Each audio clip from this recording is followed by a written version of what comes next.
Assalomu alaykum qadrdon kitobxonlar. Sog' salomat yuribsizlarmi?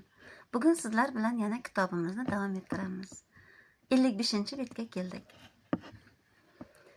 Darvoqe, yuqorida keltirilgan Abu Luboba radhiyallohu anhuning voqeasi shunday yakunlanadiki, uning qasamida sobitligini ko'rgan Allohning rasuli yoki Fatima Zahra radhiyallohu anhu borib, uni yechib qutqarib oladi. Abu Luboba madinalik sahobalardan edi. Avs qabilasining zodagonlaridan bo'lib, Aqoba ashobi va ularning boshliqlaridan biri edi. Uhud va undan keyingi janglarda qatnashgan. Buyuk ishq va iymon bilan qilich o'ynatib, qanchadan qancha kofirning jonini jahannamga ravona qilgan.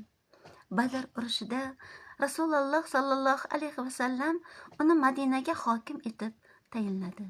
Urushda shaxsan o'zi ishtirok etmagan bo'lsa-da, jangdan olingan o'ljalardan unga ham qism ajratdi.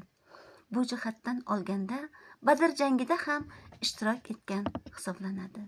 Hazrati Abu Luboba radhiyallohu anhuni Bani Qaynuqo safarida ham Madinaga hokim qilib qoldirganlar. Faqat Tabuk safarida qatnashmagan edi. U zot bundan juda qattiq pushaymon bo'ldi.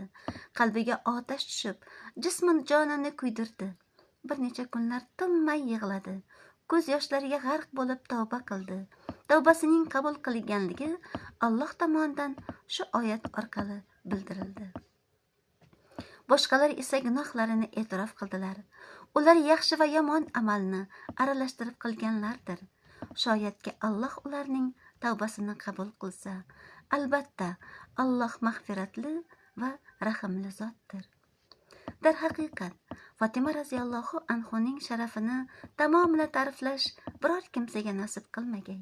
Chunki Rasululloh sallallohu alayhi vasallam Fatima mening bir bo'lagimdir dedilar. Bundan ortiq sharaf bormi yer yuzida? Qolganini o'zingiz mushohada qilib ko'ravering. Endi esa ushbu naslning yana bir ma'dani Ali radhiyallohu anhu haqida baholi qudrat to'xtalib o'tamiz. Ali radhiyallohu anhu fil voqeasidan 30 yil o'tib, koinotning iymon beshigi bo'lmish Makkada dunyoga keldilar. Otasi Qurayshning Hoshimiylar nasabidan Abu Talib, onasi Asad qizi Fatima. U zotning ikki laqabi bor: Murtazo va Haydar. Murtazo rozi bo'lingan, Haydar Arslon. O'rta bo'yli, oq yuzli, qalin soqolli, keng yelkali, suyagi yirik, pahlavon kelbatli. Nur porlagan oppoq yuzlari ta'sirli, jilva qilgan sochlari qo'ng'ir.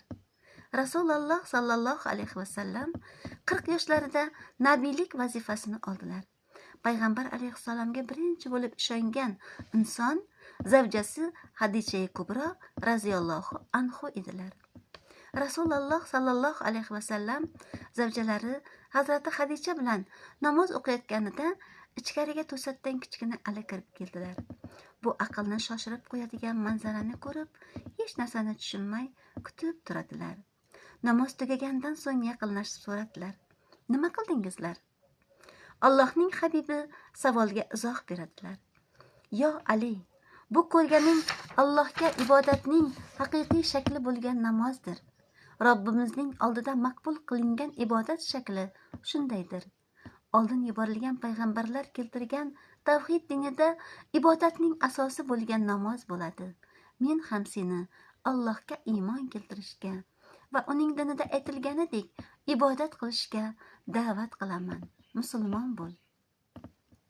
Kichkinagina Ali qo'ng'ir ko'zlarini Rasululloh sallallohu alayhi vasallamga tikib javob qildilar: "Hozirga qadar bunday bir narsani na eshitdim, na ko'rdim. Otam bilan maslahatlashmasdan biror narsa deb javob berishni bilmayman." Rasululloh sallallohu alayhi vasallamning muborak yonoqlarida qirmizi guldan kurtak paydo bo'ldi.